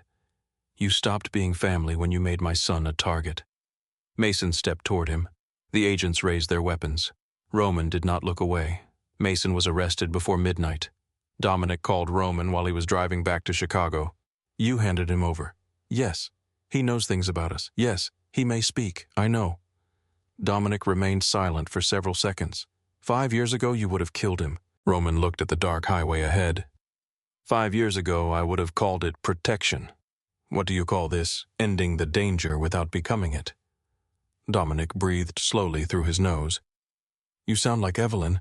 Roman's hands tightened around the steering wheel. No, he thought of the lake house, of Elias sleeping near the window. I sound like the man I should have been before she had to leave. The incident changed the custody arrangement. Evelyn did not reward Roman for protecting Elias. She studied the details. He had contacted law enforcement. He had preserved evidence. He had not used violence. He had not concealed the threat to protect the DeLuca name. For the first time, Roman had chosen his son over family loyalty without asking anyone to praise him. 1 week later, Evelyn extended the visits to 3 hours. Roman received the message through Catherine. He read it twice. Then he arrived the following Tuesday at exactly 3. He said nothing about the additional time. He simply used it. Spring came slowly to Wisconsin. Snow softened into water. Trees regained color. The lake opened beneath pale sunlight. Elias learned to sit upright. Roman sat on the floor across from him, holding out a wooden block. Take it. Elias stared at the block. Roman moved it closer. Evelyn watched from the sofa. He is not one of your executives. Roman glanced at her. I know. You are giving him an order. I am offering him an opportunity. He is 7 months old. Roman looked back at Elias. The child reached for the block, missed, and struck Roman's hand. Roman smiled. Good attempt. Evelyn lowered her book. You praise failed attempts now, apparently. Chicago should be warned. The smallest smile touched her mouth. Roman saw it. He did not comment. By summer, Evelyn returned to work, not to the role Harrison had prepared for her. She created a new division inside Whitmore Global focused on financial independence for people leaving controlling marriages and family businesses. The idea was personal enough that Harrison initially questioned it. You are building an investment strategy around trauma. I am building it around what trauma reveals. Evelyn stood in a conference room above the Milwaukee riverfront. People stay in dangerous relationships because leaving requires money, housing, legal support, employment, and time. Most systems treat those as separate problems, and you want to combine them. Yes, Harrison examined the proposal. It will not produce our usual returns. No, some clients will fail. Yes, he closed the report. You are certain. Evelyn looked through the glass wall toward Elias sleeping in Maggie's arms. No. Harrison's eyebrows lifted. Evelyn continued. I am done waiting for certainty before doing what is necessary. The division launched 3 months later. Evelyn also began therapy. Her first sessions focused on the birth. She remembered the marble beneath her hands, the elevator that would not open, Roman's message. For months, she could not walk through a dark hallway without feeling blood beneath her feet. She did not tell Roman, not because she wanted to punish him, because her healing no longer belonged to him. One afternoon, Maggie found Evelyn sitting alone in the empty conference room after a therapy appointment.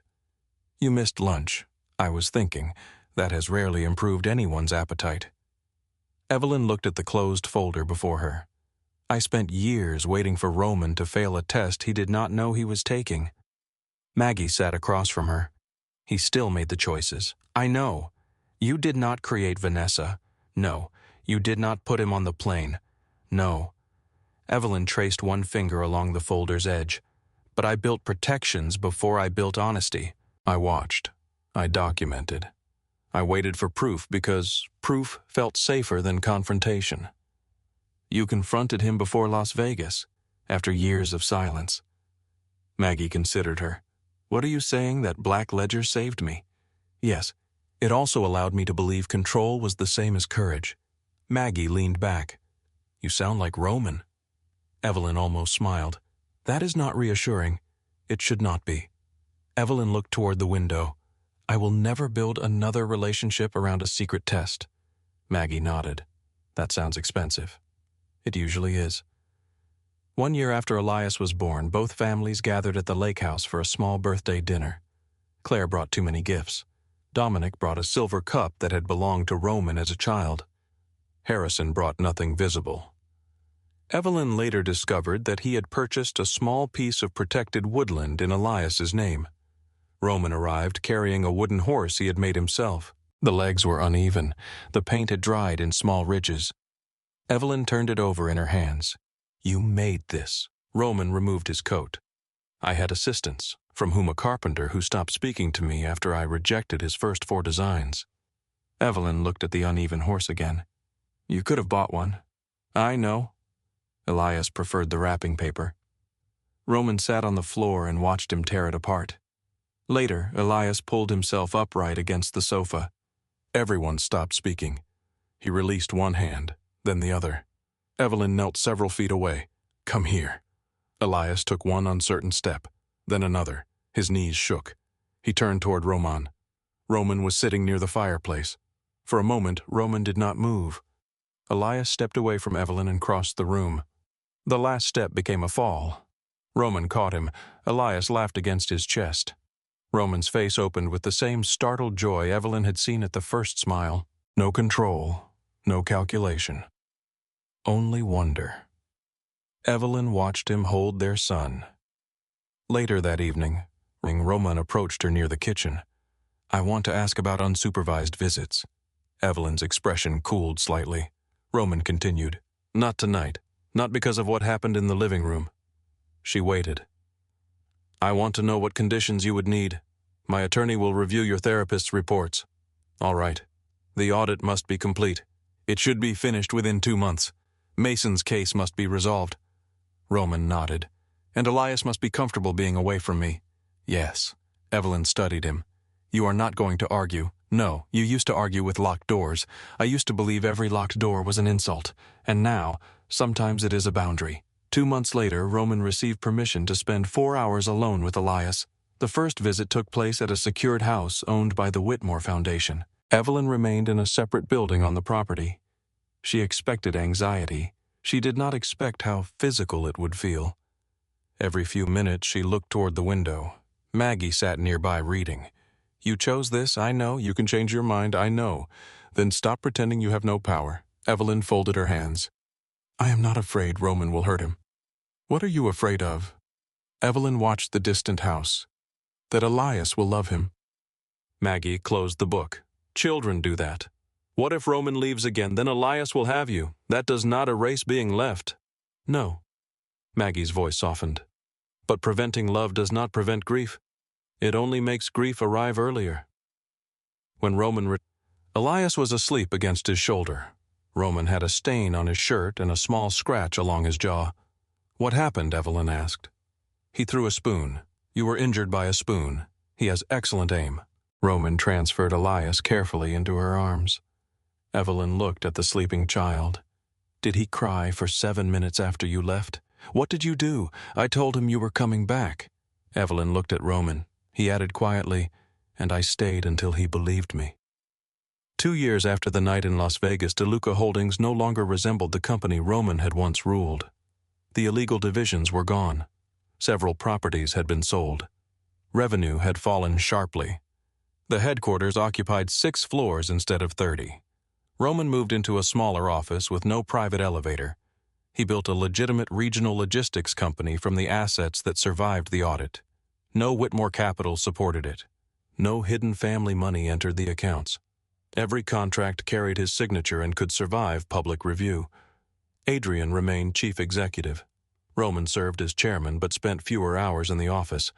On Tuesdays, he left before lunch. No meeting was allowed to interfere. People learned not to schedule one. Roman sold the Gold Coast penthouse. He moved into a brick house near Lincoln Park with 3 bedrooms, a narrow garden, and a kitchen he did not know how to use. One room belonged to Elias. Roman painted it himself. The first color was too dark. He painted it again. The second looked gray beneath morning light. He painted it a third time. When Evelyn saw the room, she stood in the doorway. Soft green walls, a wooden bed, books near the window. The uneven horse rested on a shelf. "You remembered the nursery color," she said. Roman looked at the walls. "I remembered that I should have paid attention." On a shelf in his study sat the crystal bowl filled with strips of their wedding photograph. Evelyn noticed it during her first visit to the house. "You kept that?" Roman followed her gaze. "Yes. Why? At first I thought it showed what you did to us." Her expression hardened, and now Roman approached the shelf but did not touch the bowl. "Now it shows what I refused to see until it was already broken." Evelyn looked at the pieces through the glass. "Some things cannot be restored. I know." His answer carried no request. The anger left her face slowly. When Elias was nearly 3, Evelyn met Roman at Catherine Shaw's office. A set of documents rested on the table. Roman looked at the first page. Elias Harrison Whitmore DeLuca. He read the name twice. Then he looked at Evelyn. "Why?" She folded her hands. "Because he is both of us." Roman remained quiet. "Your name is not a reward," Evelyn said. "It is part of his history, I understand. What that name means to him will depend on you." Roman looked down at the document. For years, the DeLuca name had meant access, fear, obedience, and power. Now it appeared beside Whitmore on the page belonging to his son. "I will give him something better to inherit." Evelyn watched him sign. "I hope you do." Elias's 3rd birthday took place at a small cabin beside a lake in northern Wisconsin. There were no photographers, no business partners, no men standing visibly near the trees. Dominic attempted to grill steaks and burned half of them. Claire removed the plate from his hands. "You controlled half of Chicago and never learned how to cook meat." "I employed people. That explains your children." Harrison stood near the dock watching Roman help Elias build a wooden boat. The pieces did not fit properly. Roman studied the instructions. Elias tried to push 2 sections together. "They are backward," Roman said. Elias pushed harder. Roman reached to correct him, then stopped. Evelyn stood nearby. "Let him try." Roman lowered his hand. Elias turned the pieces around by himself. They fit. Roman looked at Evelyn. "You were right. About the boat. About me." She waited. "I spent my life fixing things before anyone could see me fail." Elias placed the boat in the water. It tipped onto its side. Roman reached forward again. Evelyn touched his wrist. "Let him try." Elias stepped into the shallow water, caught the boat, and pushed it upright. It floated. Roman watched his son clap. "And now?" Evelyn asked. Roman looked toward the child. "Now I am learning to stay long enough to see what happens." That night after Elias fell asleep, Roman found Evelyn standing at the end of the dock. The lake reflected a narrow path of moonlight. He stopped beside her, leaving space between them. For several minutes they listened to the water. Roman spoke first. "I used to think taking care of you meant making sure no one else could touch you." Evelyn looked across the lake. "What do you think now that it means becoming someone you do not need protection from?" She turned toward him. Roman's expression was calm. He did not ask whether she still loved him. He did not ask when she would come home. He did not ask whether 3 years of effort had purchased forgiveness. Evelyn reached for his hand. Her fingers touched his palm. Roman remained still. He did not close his hand around hers until she chose to hold on. The gesture was not a promise. It did not restore the wedding photograph. It did not erase the marble floor, the 17 calls, or the child born while Roman sat beside another woman. It was something smaller, honest enough to survive the moment. From inside the cabin, Elias called into the darkness. Mom Evelyn released a breath and turned. A second later his voice came again. Dad Roman moved at the same time she did. They crossed the yard together. Roman DeLuca had once ignored 17 calls because he believed the people who loved him would always be waiting when he returned. Evelyn had taken back her name, her fortune, her future, and the right to decide who deserved a place inside it. Roman never regained the kingdom she had built around him. What he earned was smaller, slower, and more difficult to keep. His son called. Roman opened the door. This time he was there.